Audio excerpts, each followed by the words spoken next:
Hermann Menger, que vivió entre 1840 y 1892, fue de la primera generación el autor más importante. Luego le siguen von Bauer, Hayek y Oscar Morgenstern, de los que yo recuerdo, de las dos generaciones siguientes.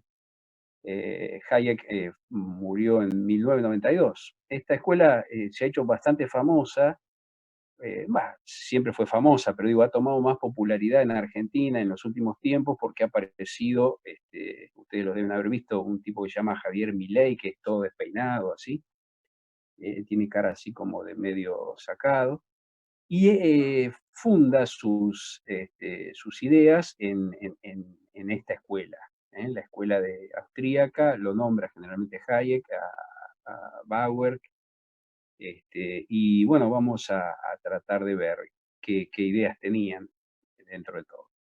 Una segunda escuela que aporta a los neoclásicos es la escuela de Suiza de Lausana. ¿eh? La escuela de Lausana se caracteriza por los aportes en matemática y en los conceptos de equilibrio general, la búsqueda del equilibrio general, o los modelos de equilibrio general dentro de la microeconomía. Nosotros vamos a ver más adelante microeconomía cuando vemos mercados, y gran parte de los aportes que podemos sintetizar hoy son hechos desde Lausana, Suiza. Los precursores son Cournot, hay el punto de Cournot, que ya lo van a tener que aprender y lo van a verlo con microeconomía. Hermann Gossen, de las leyes de Gossen, y aquí están Pareto y Walras como en Lausana, como por ser los más conocidos dentro de este esquema. Luego está la escuela de Cambridge, inglesa, y también la americana, que la noté último,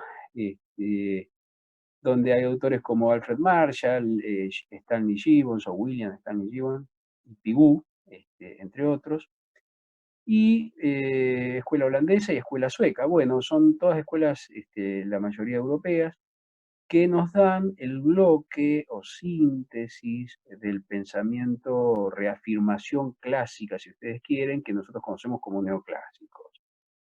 Estos autores fueron muy productivos, las ideas neoclásicas se aplicaron muy, muy fuerte a partir de 1910, tuvieron su apogeo entre 1910 y 1920, y finalizaron en 1930, prácticamente comienzan a finalizar en la crisis de 1929.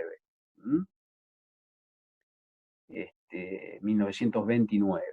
Nótese que en el apogeo del pensamiento neoclásico, que fundamentalmente se aplicó en Europa del Este, Inglaterra, básicamente, en 1917 aparece la Revolución Rusa, bolchevique, y aparece la aplicación particular que Rusia hace de las ideas marxistas.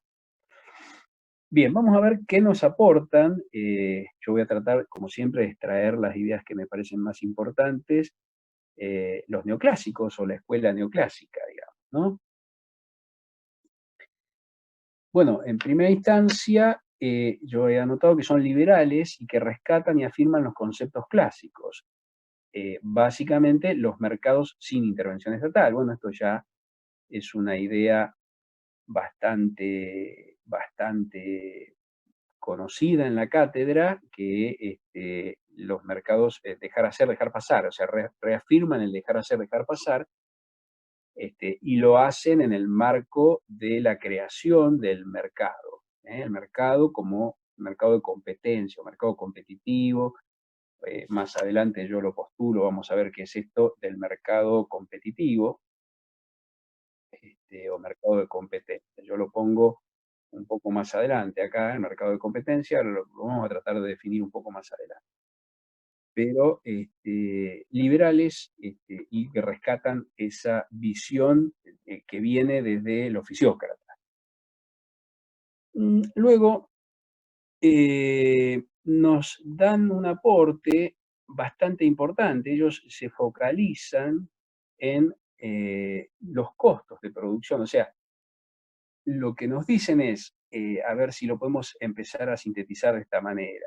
Existe un mercado que, como vamos a ver, tiene algunas características particulares.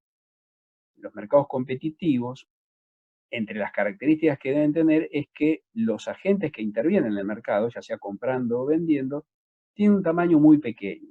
Se dice que para un mercado es competitivo si el agente individualmente no puede modificar lo que se negocia en el mercado. Es decir, en el mercado, por ejemplo, de alquileres de la Ciudad de La Plata, para todas las casas que hay en alquiler en la Ciudad de La Plata, ningún oferente de un departamento, por ejemplo, aumentar el valor del alquiler o bajarlo, poner el bien que tiene a disposición para alquilar o sacarlo del mercado, modifica con su actitud individual esa sola persona el valor, por ejemplo, de los alquileres o la cantidad de unidades de vivienda que hay disponibles para alquilar. De la misma manera, un inquilino, si decide alquilar o decide irse a vivir con sus padres o con otro amigo o alquila solo, si alquila un departamento o alquila una casa o alquila, digamos, otro tipo de propiedad, con su actitud individual no mueve esa situación. Por lo tanto, lo que advierte la escuela en el razonamiento básico, en la filosofía básica del funcionamiento, es que si los mercados tienen esa característica de competitividad, para la empresa, el precio de los bienes le viene dado. Es decir, nosotros somos, en el concepto neoclásico, en el pensamiento neoclásico, somos tomadores de precios. Nosotros, en cierta manera, es muy fácil la idea, porque si vamos a comprar un celular, nos gusta o no nos gusta el precio, conseguimos o no un descuento, pero somos tomadores de precios. Ahora bien, visto del lado de la empresa o del organizador de la producción, entonces, si no puede actuar sobre el precio, porque con su actitud individual no hace nada, ¿sobre qué puede actuar? Sobre los costos. De ahí viene la concepción de eficiencia. Si yo produzco más dentro de mi unidad y en mis costos los disminuyo, estoy siendo más eficiente y además estoy generando una mayor ganancia. Esta visión que se llama ofertista es porque se focalizan entonces en los mecanismos de producción y cómo mejorar los mecanismos de producción para maximizar la ganancia del oferente. Jean-Baptiste Say, creo que está nombrado por arriba en el anterior, nos dice: la oferta crea su propia demanda. Es una idea desafiante, o sea, produzcamos que la demanda va a aparecer. Centran entonces a partir de ahí su análisis en la eficiencia y en la asignación. ¿Recuerdan en clases anteriores asignación o distribución? Ellos se centran en los problemas de asignación y incorporan en todo su análisis el concepto de eficientismo. Bueno, comienzan con el aporte de las matemáticas, básicamente desde Viena y Lausana, desde Suiza y Austria, nos viene lo que se llama el rigor formal y comienza a pensarse o a acercarse la disciplina, la economía política, a una ciencia más exacta, por decirlo de alguna manera, o muy exacta. Entonces, incorporan modelos formales y conceptos de marginales. ¿Qué es esto? Bueno, los modelos formales son los modelos de sistemas de ecuaciones para resolver las problemáticas que se van encontrando. Y los conceptos de marginales tienen que ver con la idea de derivada, que ustedes creo que ya tuvieron el repaso matemático, pero fundamentalmente podemos decir que marginal se asocia al concepto de incremental. Los incrementos en una variable respecto a los incrementos en otra variable, cualquiera de las dos que queramos considerar, nos dan los aumentos marginales. Y todo eso desde la matemática nos conduce a una serie de deducciones y de conclusiones que se intentan aplicar al concepto económico. Desarrollan el mercado de competencia perfecta. La primera cuestión que tenemos que aclarar acá es que hay distintas ideas desde lo que es básicamente lo político o política económica detrás de esto, ¿eh? Por ejemplo, la Escuela de Viena y la Escuela de Lausana postulan que el mercado debe asignar y que como tal es el mejor asignador que existe. Entonces, nos tiran una idea bastante desafiante, que es que el mercado debe reemplazar al Estado como asignador.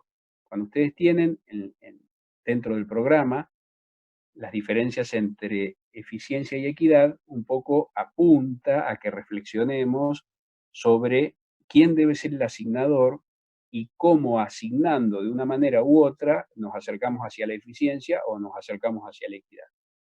Probablemente la conclusión sea que los mercados son más eficientes para asignar que el Estado, pero no garantizan, pero atacan la equidad. Y mientras en otro sentido, cuando el Estado es quien asigna, puede ser más equitativo en la distribución o en la asignación, pero seguramente pierde algo de eficiencia.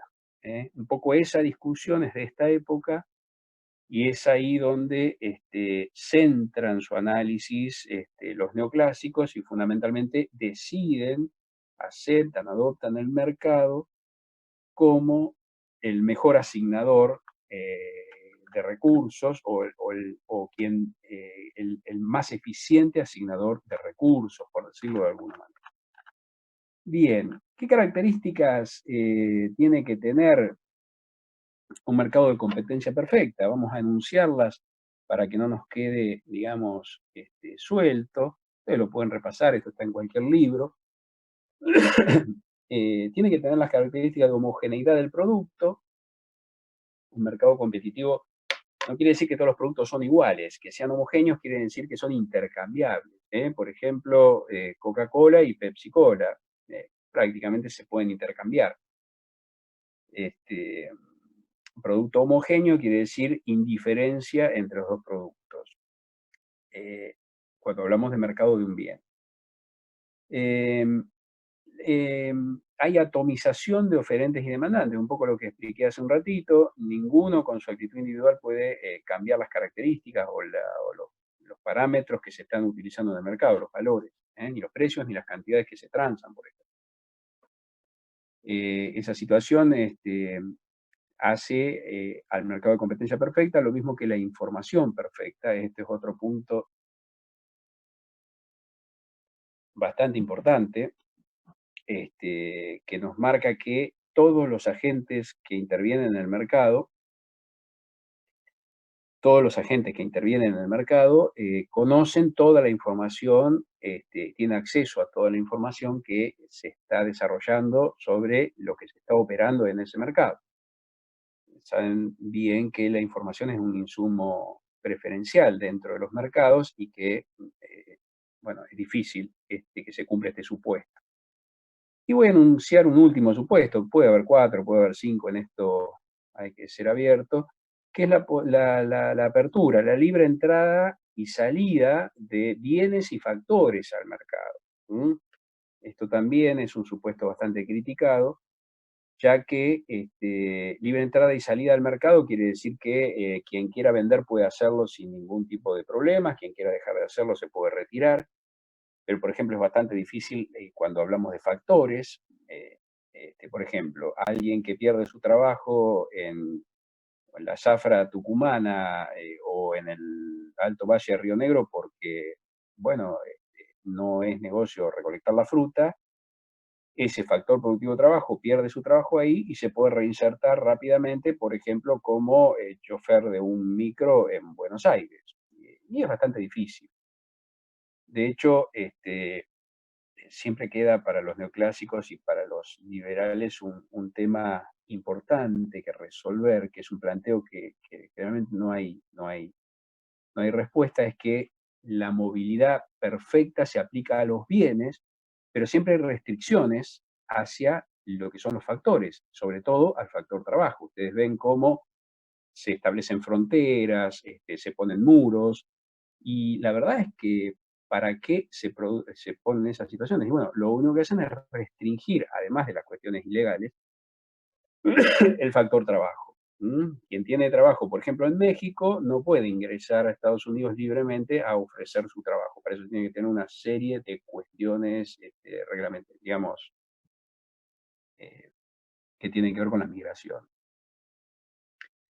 Bien, de más está decir que las 4 características que he enunciado dentro de lo que son los que deben cumplir los mercados, son de muy difícil cumplimiento, y esos supuestos básicos, el incumplimiento de esos supuestos básicos nos va llevando a que se va cambiando la característica del mercado, incluso hasta dejar de ser mercado. Yo he enunciado ahí abajo el monopolio. Es otra forma, no es un mercado el monopolio, porque monopolio quiere decir que hay un solo oferente, una sola persona que vende y muchos que compran. Existe muchos que venden y uno solo que compra, se llama monopsonio. Está del lado, la concentración está del lado de la demanda. En el monopolio la concentración está del lado de la oferta. Pero lo cierto es que entre el mercado de competencia y el monopolio, como dos formas distintas de organizarse, hay una gran cantidad de alternativas y de organización de distintos mercados. Yo eso lo voy a dejar para que lo lean ustedes. Lo pueden leer de Samuelson, eventualmente también está en DeSantis o en Mankiw. Y es simplemente lectura no sé, qué es un monopolio bilateral, qué es un cártel, formas de organizar la distribución y comercialización de bienes, y la producción también.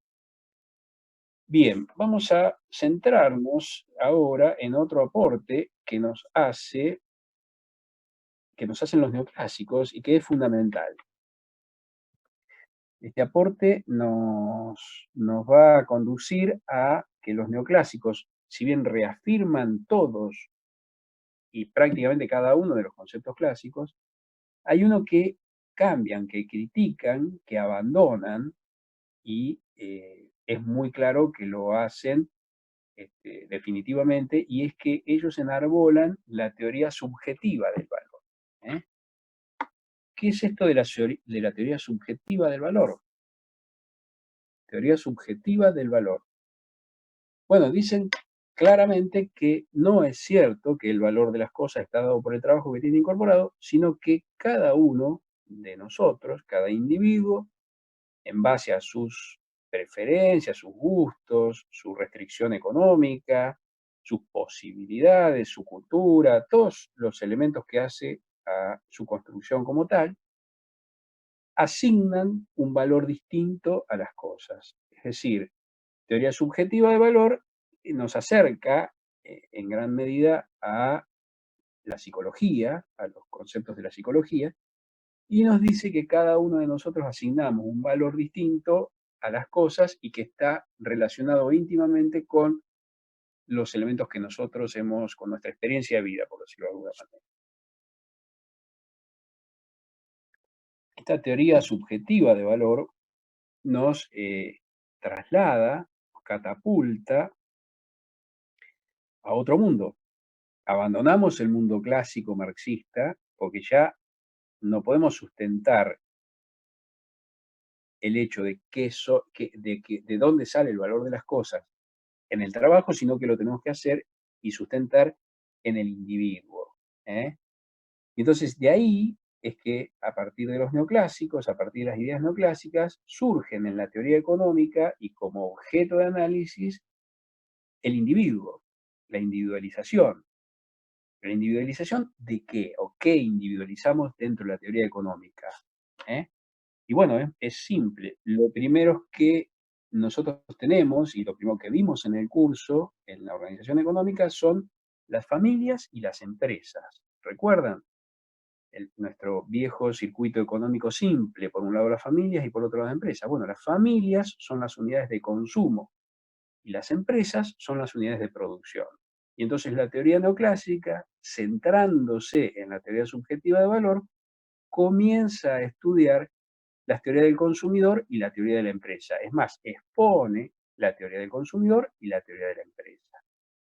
Básicamente, ¿qué es la teoría del consumidor? Bueno, el análisis digamos, tenemos un consumidor racional, tanto empresarios como consumidores les asignamos conductas racionales. ¿Qué quiere decir esto de que son racionales? Quiere decir que ante las mismas hipótesis generan o adoptan las mismas conductas. Es decir, si es un consumidor es racional, si ante el mismo hecho, por el que ante las mismas alternativas que enfrenta, elige una opción y mientras no cambien el resto de las cuestiones, sigue eligiendo la misma opción. Lo mismo para el empresario. Este consumidor racional, expectativas racionales tiene, ¿qué características tiene? Bueno, es un consumidor, además de racional, al cual le vamos a poner una misión o un fundamento, un sentido económico. Y el sentido económico del consumidor es maximizar su utilidad o satisfacción. La teoría económica neoclásica nos dice que el consumidor tiene que maximizar su utilidad como objetivo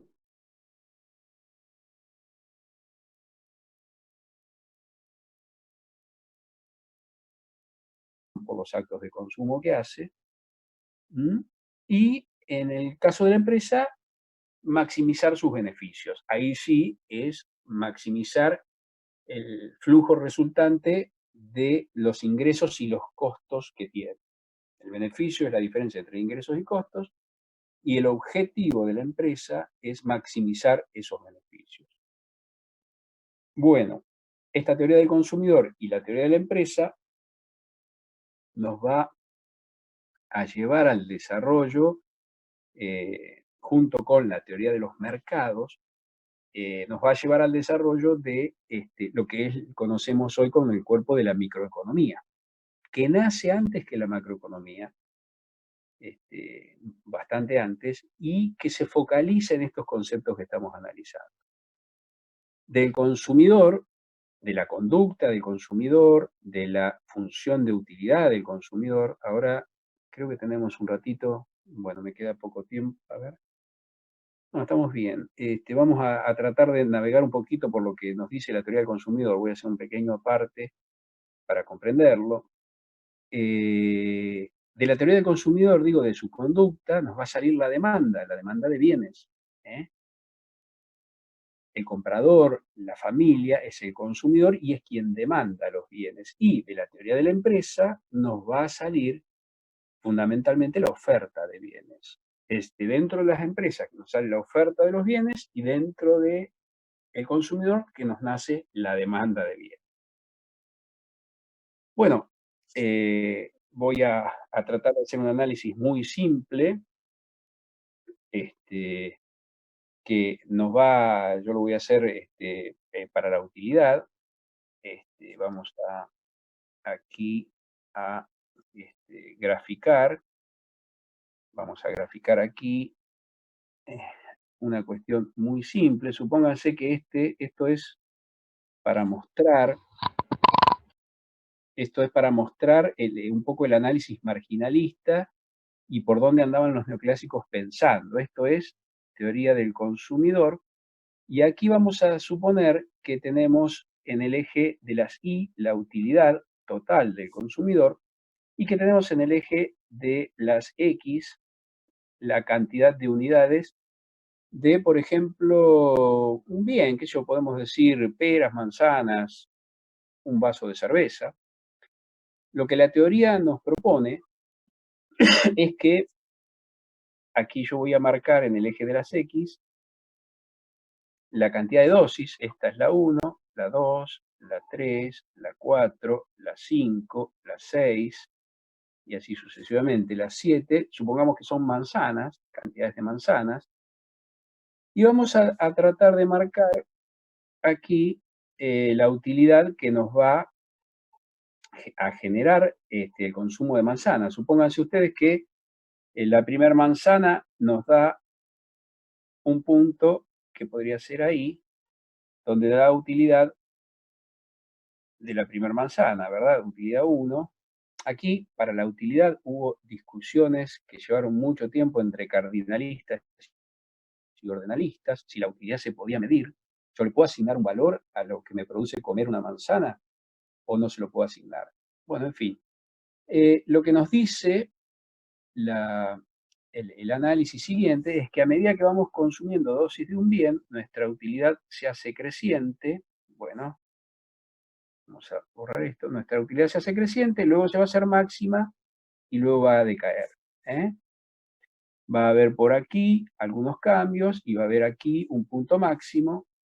Y nosotros podemos decir que nuestra máxima utilidad en el consumo de manzanas, se ve que tenemos muchas ganas de comer manzanas,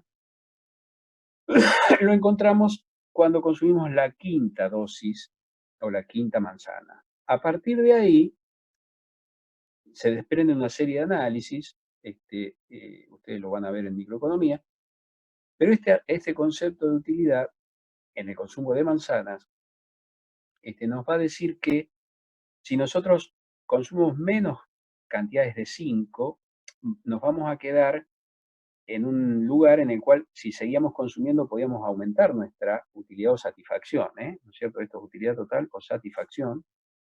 Pero si nosotros consumimos más de 5, nosotros vamos a ver que va a disminuir nuestra utilidad o satisfacción, ¿verdad? Aquí lo estoy marcando.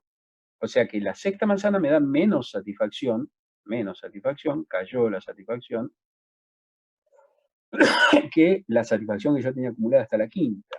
Eso nos lleva a un pensamiento que es el pensamiento marginal, que es que la utilidad que me genera la última unidad que consumo puede ser positiva o negativa. Entonces, cuando estoy en el máximo de utilidad o satisfacción, cuando la utilidad de la última manzana, en este caso, de la última dosis del bien que considere que consumo es cero. Esto para los que han estudiado matemática quiere decir que aquí tenemos un concepto que se llama utilidad marginal. Utilidad marginal es incremental y cuando la utilidad marginal es cero, la utilidad total es máxima. Bueno, con esto que obviamente se complementa con el análisis de otros bienes y entonces podemos marchar hacia el mapa de indiferencia o el mapa de utilidad o satisfacción de nuestro consumidor individual y después podemos generalizar el caso. Recuerdan, lo que es bueno para el individuo es bueno para el reino. Eso generó toda una corriente de sumarización horizontal de todo, que es la que se generaba así la unificación. Nosotros llegamos del caso particular al caso general.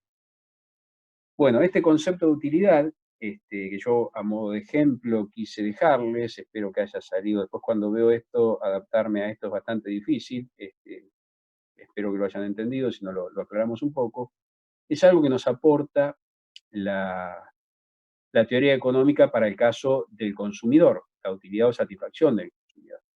En el caso de la empresa, nosotros vamos a analizar la producción. Vamos a decir que la producción, la pueden encontrar en cualquier texto, quizá con otra simbología, pero la producción está en función de, decíamos, el capital y el trabajo. Es decir, nuestro nivel de producción está en función del capital y el trabajo. El capital es el factor productivo capital, el trabajo el factor productivo trabajo. El capital es el factor fijo y el trabajo el factor variable, ¿verdad? Eso es lo que nos propone la teoría de la empresa. Toda empresa enfrenta una función de producción, que es la función de transformación, la función que ejerce la transformación de los insumos en bienes, y esta organización, esta industria o esta empresa, enfrenta una función de producción que está ligada por la tecnología, liga el factor capital y el factor trabajo. Y decimos, el factor capital es fijo. ¿Por qué está fijo? Porque en el plazo, en el tiempo, se mantiene estable, constante, y lo que varía, lo que puede variar, es el factor trabajo. El factor trabajo.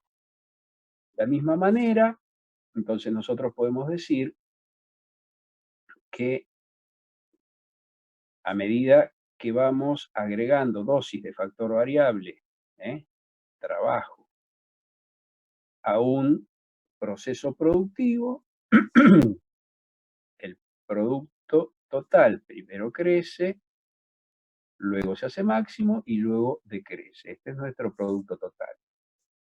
Va a tener un punto máximo por ahí y a partir de ahí va a comenzar a decrecer. Bien, por ejemplo, pensemos, para hacer un ejemplo simple, disponemos de una manzana de tierra en las afueras de La Plata y alguien se nos da por hacer tomates. Y ponemos, supóngase, 10 trabajadores en la manzana a hacer tomates, obtenemos este nivel productivo. Están viendo, lo voy a cambiar de color para que me vayan siguiendo. ¿eh? El primer nivel productivo con 10 trabajadores. Pero vemos que estamos en un punto que si seguimos agregando trabajadores va a aumentar nuestra producción. Entonces ponemos 30 trabajadores y obtenemos este nivel de producción para 30 trabajadores. Bueno, nos entusiasmamos mucho y ponemos 50 trabajadores, 50 trabajadores, y vemos que con 50 trabajadores llegamos a este punto máximo de producción. Y entonces nos entusiasmamos aún más y ponemos, en vez de 50, 70 trabajadores y vemos que desgraciadamente cayó la producción. Se nos cae la producción, vamos a hacer con otro color, para 70 trabajadores la producción cayó, se nos vino abajo. ¿Se entiende cómo cayó la producción? ¿Por qué pasa esto? Bueno, supónganse que en una manzana de tierra, si ponemos tanta gente, se van a entrar a pisar los tomates, tienen que hacer surcos, se empiezan a pelear, se hace ineficiente la producción por exceso de factor trabajo. Entonces, la teoría económica que analiza la función de producción nos está diciendo que existe, lo vamos a ver cuando veamos micro, un tamaño óptimo para esta organización que relaciona la cantidad de trabajadores y el nivel de producto que se genera en esa unidad. Esto, digamos, es lo que nos legan como teoría de la empresa, si ustedes quieren, o nos aportan los análisis neoclásicos. Los análisis neoclásicos nos dan entonces, repasando los conceptos de utilidad, productividad, precio y cantidades de un bien. Y como dijimos, genera o postula o establece el nacimiento de lo que hoy conocemos como microeconomía. Bien, antes de pasar, ¿qué pasó, digamos, con las ideas neoclásicas? Anduvieron bárbaro durante todo ese periodo que enunciamos, hasta 1930, 1929, pero ya hemos hablado y todos sabemos que se sucedió una crisis mundial con la caída de las bolsas, fue una crisis de caída de precios, el gran problema era la deflación, no se generaba empleo, había numerosos bolsones de pobreza, y un buen día de 1929 se produce un crack bursátil en la bolsa de Nueva York que funde una gran cantidad de bancos y empresas, hay muchísima gente que pierde su trabajo, los precios de las cosas no paran de caer, se desalienta la producción, digamos, se ingresa en un bache recesivo, diría, en un paro muy largo. ¿Qué es lo que ocurre paralelamente? Bueno, los políticos comienzan a demandarle a los economistas